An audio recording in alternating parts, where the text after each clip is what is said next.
And joining us now to speak on both of those topics, he represents the great state of Arizona, Congressman Hamadeh. Congressman, thanks so much for being here. Good to be with you. Sir, a grand conspiracy that spans, gosh, I mean, for all of us who have been in politics, a decade ago, it seems like ages ago, with the Hillary Clinton email probe. We all remember watching on that fateful day. Was it the day before 4th of July or after the 4th of July when James Comey said, oh, no, we're not going to do anything, and spanning basically all the way up to present day. Maybe I'm blackpilled a little, but you know all of the inner workings of Washington. Do you think that we could finally see some accountability at this point? Well, if you remember that infamous meeting on the tarmac actually happened in Phoenix, Arizona, with the Attorney General and Bill Clinton, and so hopefully there's accountability. It seems like the Republicans are motivated right now to actually bring accountability because we have the levers of power and just the sheer number of documents that are being uncovered. So far it seems like the American people have woken up a lot to what the fake news media has been spewing for the past 10 years, and we have to have justice because so many people in this movement, they supported President Trump back in 2016 on that idea of holding the powerful accountable. And it seems like Hillary Clinton and Bill Clinton and so many of these Democrats constantly get away with it. And what we have now with a strong FBI director and with President Trump at the helm, it seems like there's going to be finally justice coming.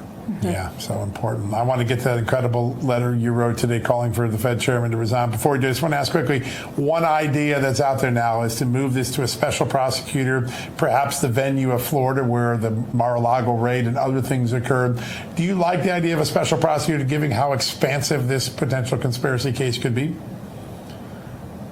Well, I haven't read through it to see whether a special prosecutor is warranted or not. I have full confidence in the Trump Department of Justice, so I have to assess it more fully and whether to see it's going to be beneficial or not. I don't want to spend more resources on something if there's not going to be actual results being done on it. So I know I have confidence in Kash Patel and Trump's DOJ, but I have to first figure out what the special prosecutor would entail and what their actual scope would be. But obviously, making sure that we have accountability is important. But what mechanism to do that is something that I'm going to be working on. Right. Congressman, I want to move to the Fed issue.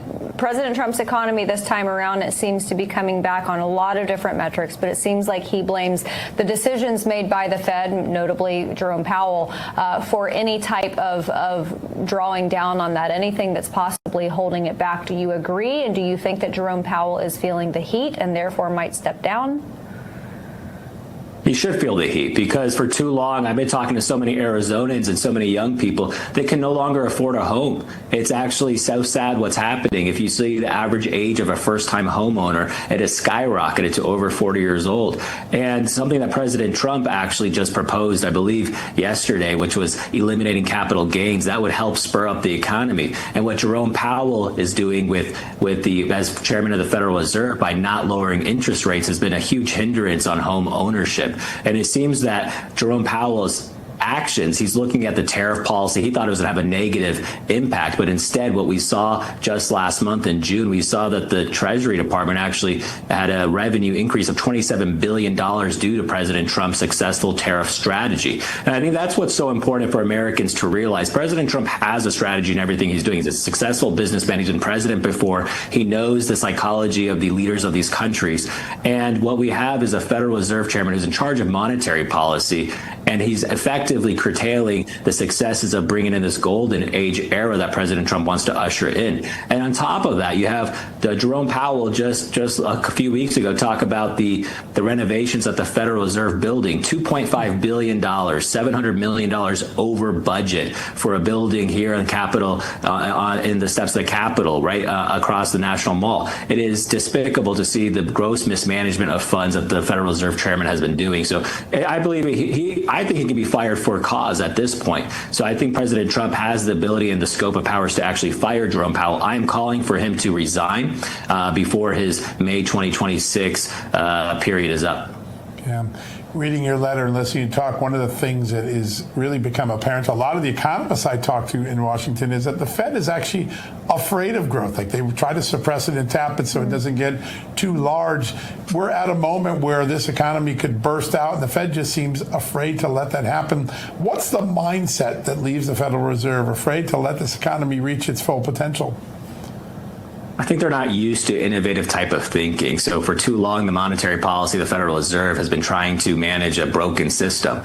And unfortunately, right now you have Jerome Powell, who's actively getting in the way of that. President Trump is bringing such novel new ideas into trying to bring back prosperity to our country by having, I mean, if you look at the amount of trillions of dollars coming into the United States of foreign direct investments, this is something that's unheard of in past administrations. In Arizona here, we have TSMC, the largest semiconductor microchip manufacturing in the world coming there. They're spending over $150 billion. So there's a lot of money being poured into the system. And unfortunately, what we have is a Federal Reserve Chairman with Jerome Powell who's not able to respond appropriately. So it seems like he's playing political games, to be honest with you. And I think that's the biggest worry that I have. And that's why I called for his resignation. I'm talking to some of my colleagues on Capitol Hill. There's a huge movement and a push right now, not just in the House, but also in the Senate to hopefully push Jerome Powell out, because if he continues to stay as the chairman without lowering interest rates, it's having a devastating toll on the economy. We need to make sure that we are keeping pace with President Trump, because President Trump is moving at lightning speed, and we need to have the Federal Reserve to be able to catch up with that.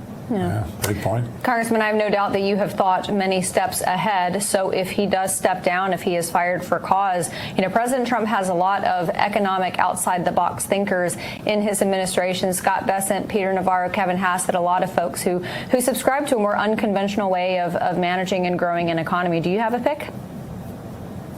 I don't have a particular pick, but I know Scott Bessent is doing an amazing job as Secretary of the Treasury, and honestly, his whole economic prosperity team is doing a good job. So I know President Trump. This is kind of the one point that I know President Trump knows also well. He will choose the right person for the right job for the Federal Reserve. But President Trump is no stranger to choosing someone to have multiple hats. You see Secretary Rubio as Secretary of State, also National Security Advisor. Plus, I think he's the archivist too. So President is making sure he's putting all these people to work. And so whoever he chooses, whether it's in the administration or coming from outside the administration, it's important to know that they have the ideas, this new way of thinking, because the Federal Reserve for so long has been operating completely in a vacuum. I know it's independent, but we're entering this new era with crypto, with so much of this financial institutions happening here in the United States. We're entering a new era. We need to make sure we have a Federal Reserve Chairman who understands this moment that we are entering. And so whether it comes from the outside or in the inside of the administration,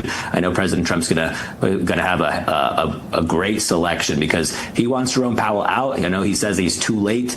And, he was trying to give him time, by the way, John. I mean, me calling for his resignation, this isn't a spur of the moment thing. We gave him an opportunity. Now it's 6-7 months into President Trump's second term here. And unfortunately, what we see now with the chairman is he seems to be stifling growth, and the growth that we desperately need as Americans. So important. Sir, before we let you go, today the Supreme Court strengthened Donald Trump's hand in shrinking government, getting wasteful spending under control, clearing the way for the dismantling of the Education Department, to shrink it down. The second or third or fourth big consecutive ruling that gives the president the power to reshape government. Your thoughts on that today, and what it might do for the budget a few years from now?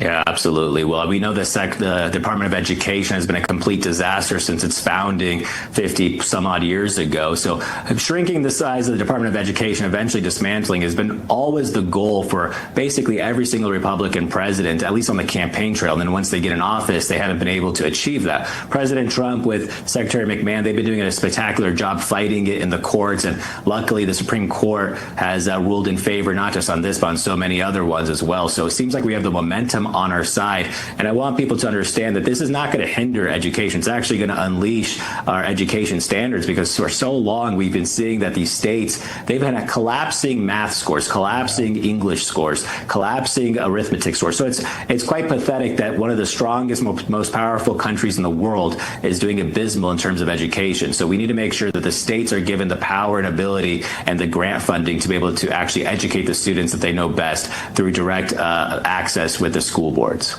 Huge. Spot on, as always. Congressman Hamadeh from the great state of Arizona. Thank you so much for being here with us, sir. Yeah, great guess.